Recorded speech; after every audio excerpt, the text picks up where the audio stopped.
On passe à mon troisième film préféré de cette terre. Au passage, mon deuxième est Interstellar, voilà c'est dit.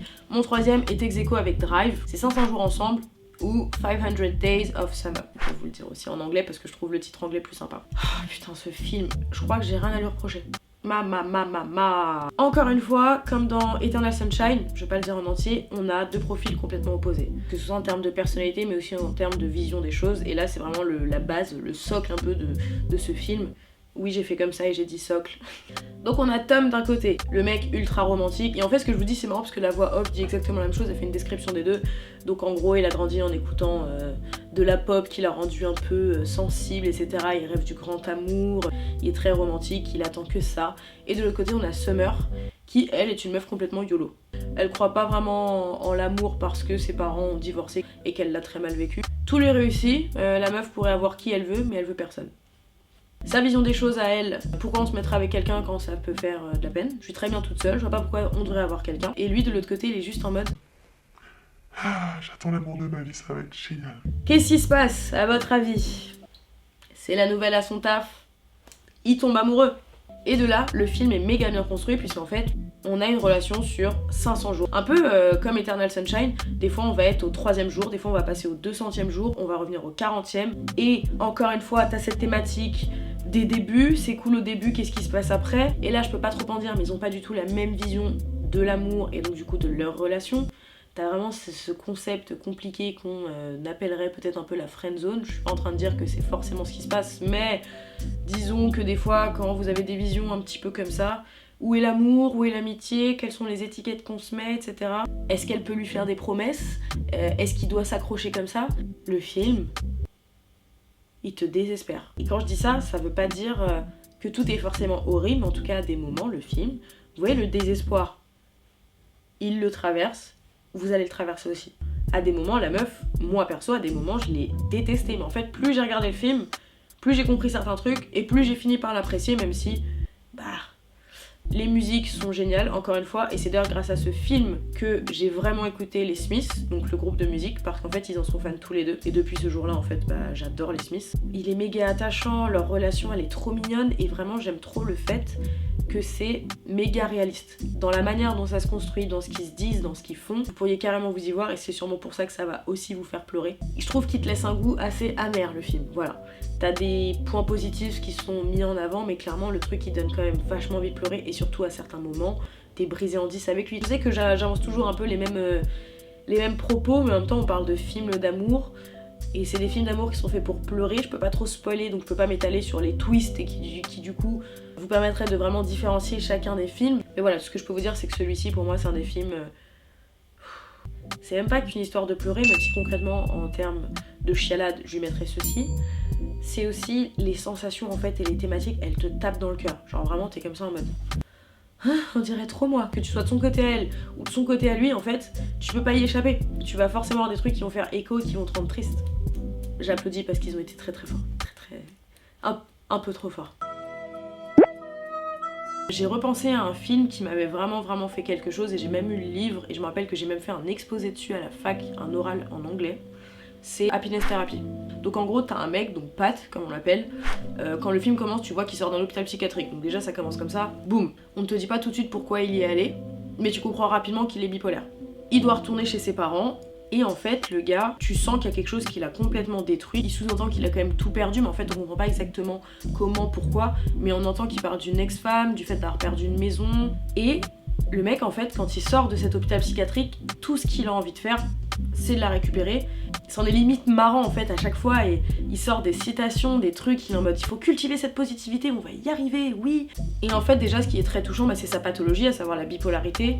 Je trouve qu'elle est quand même bien dépeinte et au passage je vais le préciser pour les personnes qui confondraient les choses, la bipolarité n'a rien à voir avec la schizophrénie, bien qu'il y ait différentes facettes de ce trouble. La schizophrénie c'est un trouble de la personnalité qui fait que vous pouvez en renfermer plusieurs, ça va au-delà de ça. Mais dans les grandes lignes, c'est ça. La bipolarité, il y en a plusieurs, mais on va dire que la commune, celle dont les gens parlent généralement, et celle qu'il a dans le film, c'est la bipolarité avec des ups et des downs. C'est en fait des phases dépressives avec des phases up où vous allez être méga heureux. Mais en fait ces phases up, elles sont complètement disproportionnées selon l'état. En fait il faut imaginer un bonheur tellement intense, une exaltation tellement intense qu'il n'y a plus de limite là-dedans. Donc par exemple, la plupart des artistes, il y en a énormément qui sont bipolaires. Dans ces phases up, et ben on a une créativité par exemple incroyable. Des fois ça peut aller très loin, je ne sais plus c'est quel peintre justement qui a créé des peintures pendant ces phases de paranoïa parce qu'il était dans sa phase up. Et du coup les phases down, ça va être des épisodes dépressifs qui vont être du coup, j'ai encore dit du coup, très compliqués puisque vous avez connu les up. Voilà, donc ça n'a absolument rien à voir avec le fait d'avoir un dédoublement de personnalité ou d'être lunatique type aujourd'hui je me réveille, je suis super agréable avec quelqu'un et demain je me réveille, je suis méga capricieux, je suis pas content. Ça n'a absolument rien à voir. J'entends également des gens des fois qui vont dire des trucs genre Waouh, le temps il est grave bipolaire. si on pouvait essayer d'éviter ce genre de truc, ce serait méga cool. Reprenons, il est donc bipolaire et en fait il est complètement obsédé par le fait d'aller bien, d'aller mieux pour reconquérir sa femme. Et un jour en fait il va à un repas, donc chez son meilleur ami, il y a la meuf de son meilleur pote et bah la sœur de cette meuf. C'est trop marrant, sa personnalité en fait elle est ultra cash. Tu sens que c'est plus que sa personnalité. Tu comprends qu'elle souffre de quelque chose et qu'elle a eu un trauma. Quand Pat du coup il arrive chez son pote lui dit ouais par contre s'il te plaît, il y a Tiffany, son mec était policier, il est mort etc. Donc évite de le dire, évite d'en parler. Et du coup ils sont à table et tu vois les deux ils ont vraiment des personnalités, en fait ils ont pas de filtre tu vois. Et ils sont à table et tout et il la regarde, il fait ouais ça va tout ça, c'est pas la peine de me draguer, j'ai une femme. Comment il est mort ton mari en fait? Et de là, il y a quelque chose qui démarre. T'as cette histoire d'amour, mais c'est vraiment pas bâti que sur ça. T'as l'histoire d'amour qui te fait chialer, mais t'as aussi lui, t'as aussi ses relations avec sa famille, comment il est intérieurement. Il m'a grave touchée. Et en termes de jauge de chialitude, je mettrais ça. Ouais, clairement, je pense que c'est plutôt ça. Il est super touchant le film, et il est beau, et il te fait rigoler. Et en même temps, il y a vraiment un truc qui fait très mal au cœur. Les personnalités des personnages, en fait, sont vraiment géniales. Pour moi, c'est un film d'amour et aussi un film sur la vie qui est juste fantastique. Comment il est mort ton mari en fait? Alors, ce film-là, vraiment, ce film-là, je le trouve vraiment traître. Il m'a mis une claque, mais d'une façon et un moment, tu peux absolument pas t'y attendre, tu peux absolument pas voir cette thématique arriver, donc je vais vraiment faire en sorte de ne rien laisser passer si vous ne l'avez pas vu, mais il est à voir, c'est le film Remember Me. Je dois souligner qu'il y a Robert Pattinson dedans, voilà, et que la fangirl de Twilight, j'assume complètement, a été ravie de le voir dedans. Et le fait que ce soit Cédric Diggory aide pas mal aussi. Donc Remember Me, ça commence comment? C'est un mec qui s'appelle Tyler, qui a vécu un drame dans sa famille, tu le comprends vite. Et en fait, puisqu'il a eu ce drame dans sa famille, il est vraiment en mode bas les couilles. Le mec, il veut foutre le bordel partout, il a 22 piges, il aime la bagarre, il aime foutre le dawa, c'est la guerre avec sa famille, tu sens vraiment que le mec, il est en mode YOLO. En gros, ce qui se passe, c'est qu'un soir, il est dans un bar, tout ça avec son meilleur pote, il y a une bagarre, il rentre dedans, et là, il y a un keuf qui vient, qui l'arrête, un monsieur, et il se retrouve en GAV. Et en fait, comme c'est un rageux et qu'il déteste tout le monde, il dit ah ouais, et bah je vais me venger. Et qu'est-ce qu'il fait? La fille du policier, oui. De là, en fait, ça part d'une vengeance. Donc déjà, on sent que la relation est en train de se bâtir sur un mensonge. Vous sentez le drama arriver. Et évidemment, ce qui partait d'une vengeance devient finalement un truc qui le dépasse, parce que mine de rien, elle a vraiment un côté où on peut tous et toutes se retrouver dedans. Elle est vraiment attachante. Et il se rend compte que il tombe vachement amoureux d'elle. Et de là commence une histoire d'amour. Elle est vraiment belle en fait. Ouais, il y a des films d'amour en fait où les histoires elles sont belles, mais elles sont trop éloignées de ce que j'ai pu vivre, de ce que j'ai pu voir. Alors qu'il y a des histoires d'amour au cinéma où tu peux tellement te voir dedans, tu peux tellement te retrouver que ça te frappe encore plus. Genre ça te met encore plus une claque parce que normal. C'est marrant, ça me rappelle quelque chose. Donc leur histoire elle est vraiment adorable, elle est trop mignonne etc. Et vous vous doutez bien qu'à un moment donné il va avoir le twist où a priori vu qu'il a menti on se doute bien qu'il va se passer quelque chose. Mais c'est pas la seule chose qui est vraiment touchante dans ce film, c'est pas vraiment ce probable twist. Il y a vraiment autre chose, c'est déjà sa relation avec sa famille qui est désastreuse avec son père, elle est très mise en avant. Et pour le coup c'est ultra touchant, c'est vraiment ça fait quelque chose. Et il a une petite sœur dont il s'occupe à mort, et en fait c'est une petite, pour son âge elle est méga intelligente, c'est une artiste etc. et elle se fait bully à l'école, donc il est aussi de ce côté là où t'as ce côté touchant où il est là pour elle parce qu'a priori il y a personne d'autre qui est là pour elle. Et voilà, ce qui va faire que je ne vais pas pouvoir plus m'étaler pour ce film, c'est que le twist qui vous brisera, qui vous fera pleurer, a priori, personne ne pouvait s'y attendre. Je ne peux même pas dire ça frappe qui, c'est juste que vraiment, ils ont été, moi je trouve qu'ils ont été très forts là-dessus, vraiment. Et je suis comme ça, je fais, si vous saviez. Du coup, en termes de chialitude, sans hésiter, on va plutôt être dans ces eaux-là. Je vous le recommande, mais de toute façon, il faut que j'arrête de dire je vous le recommande parce que si c'est une liste que j'expose, c'est que je trouve que vous devriez les voir. On a vraiment ce côté, un vrai film dramatique et romantique, il n'y a pas que le côté romantique. Et clairement, le mood est particulier, il y a des moments vraiment où tu te sens pas bien pour lui. Vous ne pouvez pas vous attendre à ce qui se passe dans ce film. Et je ne peux pas en dire plus si ce n'est qu'il m'a... Oh, il m'a achevé. En fait, je suis en train de chercher des mots, il m'a achevé. Si je devais décerner un prix spécial, scénario top original spécial, ce serait pour ce film-là, et c'est le film Un jour. Je trouve vraiment l'idée géniale. En fait, on a deux personnages, un mec, une meuf, donc Emma et Dexter, qu'on découvre. Donc on comprend qu'en fait, c'est des... En tout cas, quand on les découvre, c'est des espèces d'amis, mais pas que. On sent que c'est une relation particulière où ils sont amis, mais on sent qu'il y a peut-être plus, mais en même temps, ils le restent. Et en fait, on les découvre c'est un 15 juillet, si je dis pas de bêtises. Et en fait, le film va se dérouler sur 20 ans, et on va les retrouver chaque 15 juillet pendant 20 ans. C'est-à-dire que le film est rythmé par leurs retrouvailles à ces dates-là, en gros. Et ce qui... Oh là là, j'arrive pas à parler. Donc, c'est-à-dire que le film s'étale sur 20 ans et qu'à chaque fois, on voit une journée précise chaque année, en fait. Et ce qui est génial, c'est que du coup, c'est vachement original, c'est ultra rythmé parce que t'es happé et tu te demandes qu'est-ce qui va se passer l'année prochaine. Moi, il y a un truc que j'ai trop kiffé, c'est tout con, mais du coup, les modes changent, les coupes de cheveux changent. J'étais en mode... Ah, c'est trop cool, elle a changé de coupe de cheveux. J'adore, ça lui va super bien. En termes de personnalité, elle, c'est la fille vachement complexée, pas sûre d'elle, et on ressent tout de suite qu'elle est quand même amoureuse de lui. Lui, de l'autre côté, c'est le mec vachement frivole, et il est là genre... Salut les filles. Vachement charmeur, vachement sûr de lui. Et ils s'aiment autant qu'ils se détestent, et qu'ils se cherchent autant qu'ils se perdent. Je suis assez fière de ce que j'ai dit. Les mecs, à chaque fois qu'on les voit, chaque année, ça fait comme ça. Tu te dis, qu'est-ce qui va se passer? Genre, ils se croisent, à des moments donnés, t'as l'impression qu'il y a une chose qui va être dite, elle n'est pas dite. Qu'est-ce qui s'est passé pendant cette année? C'est ça qui est génial, c'est que tu te dis, nous on les retrouve le 15 juillet, et ils arrivent à nous faire comprendre qu'est-ce qu'ils ont foutu pendant un an, qu'est-ce qu'ils sont devenus. Donc à des moments tu peux comprendre qu'ils se sont perdus de vue, à des moments tu peux comprendre que quelque chose s'est passé, ce qui fait que leur relation a changé. Et la thématique de ce film, c'est vraiment, je dirais, les actes manqués, les gens qu'on a en face de nous et qu'on a du mal à parfois considérer... je vais abandonner cette phrase, je vais recommencer. Le fait d'avoir des gens en face de nous et de parfois pas saisir les occasions qu'on devrait saisir. Pas mal. Voilà, cette thématique de se rater, de pas saisir ce qui nous attendait. À chaque fois, on les voit un an après, on est en mode... Qu'est-ce qui se passe? Qu'est-ce que vous faites? Et puis des fois, ils s'aiment à fond. Des fois, tu sens bien qu'il y a quelque chose, mais qu'ils veulent pas se le dire. T'es en mode, vous voyez pas qu'il y a un truc, les gars? Des fois, tu te rends compte, et c'est ce qui est vachement déroutant, que finalement, l'amitié a l'air de suffire, que la limite, elle est vachement tendue, et que tu sens que, peut-être que rester amis, c'est pas mal, parce que sur ça fonctionnerait pas. Mais d'un autre côté, il y a quand même une pointe d'amour là-dedans, donc... Ah oui, je veux pas le perdre en tant qu'ami, ouais mais c'est ma pote, ouais mais en même temps il m'attire, blablabla. Et en fait déjà rien que ça, t'as des scènes ultra touchantes où t'es face à tant d'incertitudes, à des scènes vachement émouvantes où ils se retrouvent, où tu vibres avec eux en fait, et vraiment les retrouvailles et les scènes sont ultra réalistes.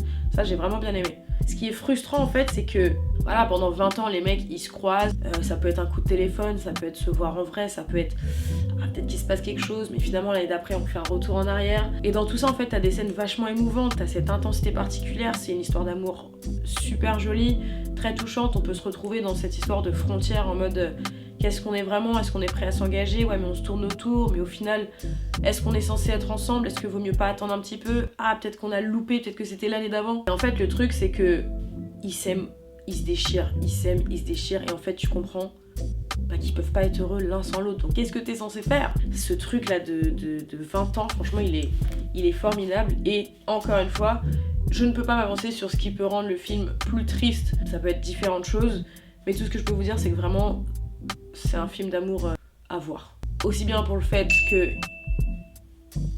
il fait pleurer, voilà, on est tous là pour ça, mais aussi pour cette originalité, quoi, un film d'amour où, putain, c'est sur 20 ans, à chaque fois c'est tous les 15 juillet, qu'est-ce qui s'est passé, qu'est-ce qu'ils sont devenus, pourquoi ils se parlent plus, ils se parlent, tout ça, c'est juste génial. J'ai tendance à me dire, à force qu'on me le dise et que je l'intègre, que ce qu'on a raté devait être raté, et que ce qu'on a eu, on devait l'avoir, mais ça n'empêche pas le fait que des fois on se dit quand même, et si. Alors c'est pas le meilleur des raisonnements parce qu'avec des si, on mettrait Paris en bouteille. Mais en même temps, en tout cas, ce film te le montre, tu te dis...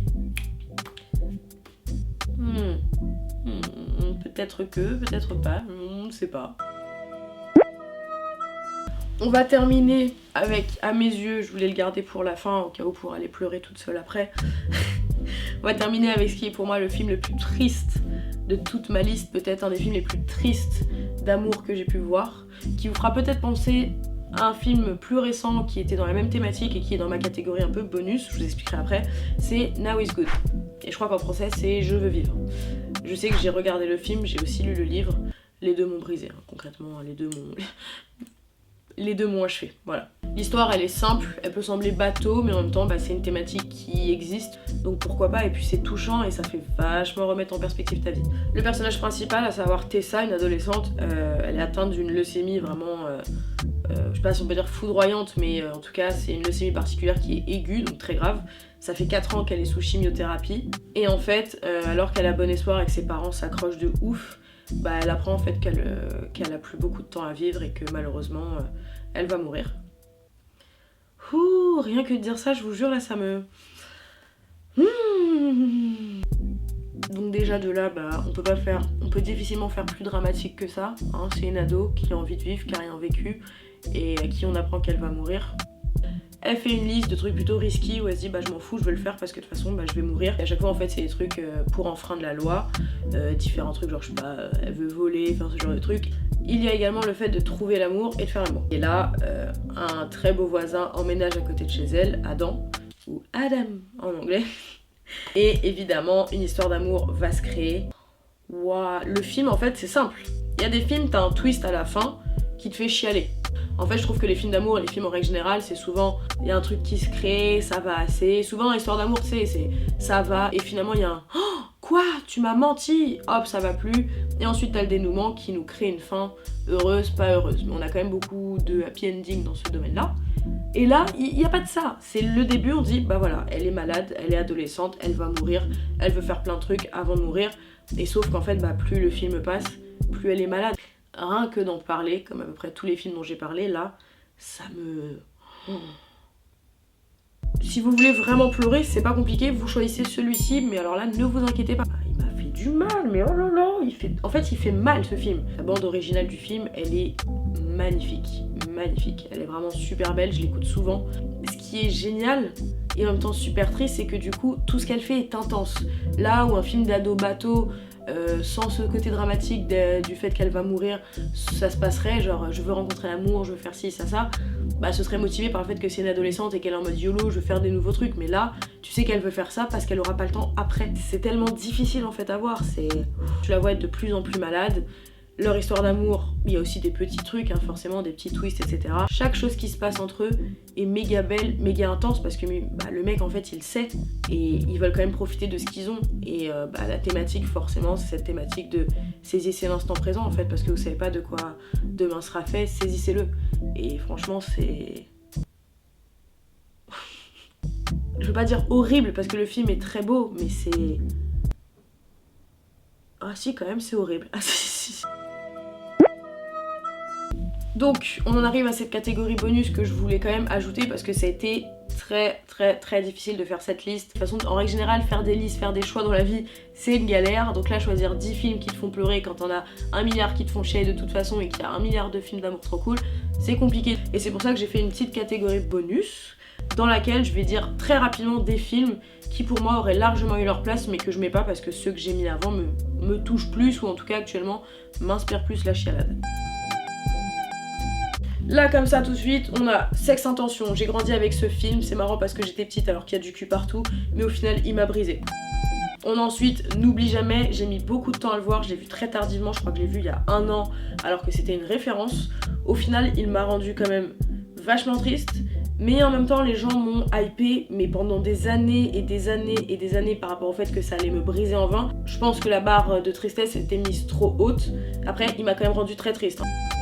On a ensuite La La Land. Alors là, j'ai même pas envie de m'étaler, tout ce que je vais dire c'est que le film est sublime mais qui m'a brisé en 10. Voilà, moi j'ai eu beaucoup de mal. Ah, j'ai pas envie de spoiler, mais le film m'a fait de la peine, voilà. 10 bonnes raisons de te larguer, donc là c'est vraiment le film ado à l'ancienne, c'est une histoire d'amour à l'ancienne, c'est des personnages un peu rebelles, c'est des ados, c'est trop chouette. Voilà, on a la fameuse phrase à la fin où elle dit ah bah non du coup je vais pas le dire, mais voilà, ce film est très chouette. On a Bodyguard, alors ça, Bodyguard, un des films avec lesquels j'ai grandi qui m'a traumatisée, j'étais folle amoureuse de Kevin Costner, Whitney Houston, une queen, magnifique film, j'ai pleuré toutes les larmes de mon corps en regardant la cassette vidéo. On a ensuite Drive, ça peut paraître incongru, c'est pas un film qui repose que sur une histoire d'amour, mais plus je le vois, plus je ressens quand même cette histoire d'amour assez dramatique qui me fait quelque chose. On a Ghost. Je l'ai pas mis, mais parce qu'en fait ça aurait été... En gros j'ai pas mis Ghost, mais ça aurait très bien pu être Ghost, Dirty Dancing, Titanic ou Bodyguard. En fait je les mets dans ce petit panier de films à l'ancienne qui te donnent envie de pleurer. Et enfin un que je pourrais ajouter, même s'il y en a plein d'autres, c'est Nos étoiles contraires. Et c'est en ça que je disais qu'il peut faire écho à Now is Good, puisqu'on a cette même thématique d'adolescents qui sont malades. J'ai lu le livre qui m'a déçue à l'époque, mais par contre quand j'ai vu le film j'ai eu une bonne surprise. Et clairement, voilà, Nos étoiles contraires, tu pleures aussi. Et en plus, là, il y a quand même des twists où t'as encore plus envie de pleurer. Et ben voilà, j'ai terminé ma liste. Ça a été, pas que ça a été compliqué de la faire, mais j'aurais tellement aimé en dire plus sur plein de films. J'espère que ça a quand même un intérêt, que je ne fais pas genre que trop me répéter. Ce serait vraiment trop chouette que vous mettiez en commentaire les films qui vous font vous aussi pleurer, qui fassent partie de la liste ou qui fassent pas partie de la liste. Ça peut être trop cool d'en découvrir. Je sais que moi j'ai aussi une liste de films d'amour. Je pense qu'il y en aura pas mal parmi vous qui vont me dire tu l'as pas vu, comment t'as pas pu le mettre dedans, mais qui sont des films à regarder, parce qu'en fait j'ai une liste de films à regarder qui est immense, il y a beaucoup de films d'amour dedans qui sont censés être des classiques. En tout cas si vous êtes arrivé là, je suis bien obligée de vous remercier par contre, parce que c'est trop chouette que vous ayez regardé ma vidéo. Putain, il y a encore cette phrase, j'espère qu'elle vous aura plu, j'espère que vous aurez bien kiffé, et vivement la prochaine, voilà. Je pense que je vais aller mettre un animé très coloré. Par contre je voulais vous dire, je pense que là je vous jure que d'avoir parlé, d'avoir relu des synopsis, d'avoir regardé des bandes annonces, etc. ça m'a achevé. Et voilà.